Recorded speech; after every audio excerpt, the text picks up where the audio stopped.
কে তোর দাদা কোন নাই তোর দাদা লাগে যাই যে মেলা দিন দেই না দাদা নেই এমের কাম হইছে আর আপনি আড়ি গাড়ি সামা মারো অন তো দেখো ওরে কাটলে যাস দেখবি যে ইঞ্জিন খাইছিস কেলে যা সেলামি কে দিবি সেলাম মারা লগে এর সামা মারা শুরু যা যা খাইবি অন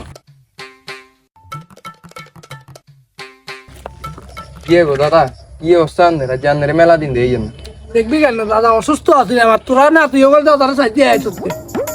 আরে নাতি একান কথা দেখ দাদা আর হুতুর গলা কি ন করছিস বাপরে আর তারা গল নাই কত বড় হইছা বিল্ডিং এন করছি হইছা একান আস্তর করতে পারে না হরি গেতে কত বছর দাদা 30,000 টাকা মাথা লাইছে হিগুনের মতো লোকে হারানো হরি গেতে একান আজাদ দি মাছ গুনের খাওয়াইতো এ নাইল গাছ গুন দেখতে নাইল গুন ধরে ধরে হারালে হিগুনের মতো লোকে হারানো নাইল গুন হাত বেলা লোক ডাকতো থাক থাক থাক আমনে যে সামা মারার আমনে নাতি আরে কইছে তো আমনে নাতি লগা আর কত আলার তালার নাতি ওগুলো দাম হইলো মানে হাবাসি বড় করি কি রে হুন আর কত আর কত পোলা গুনের জ্বালা যন্ত্রণা আর পাইছিলাম না কারণ ইয়ে না শান্তি এলাম না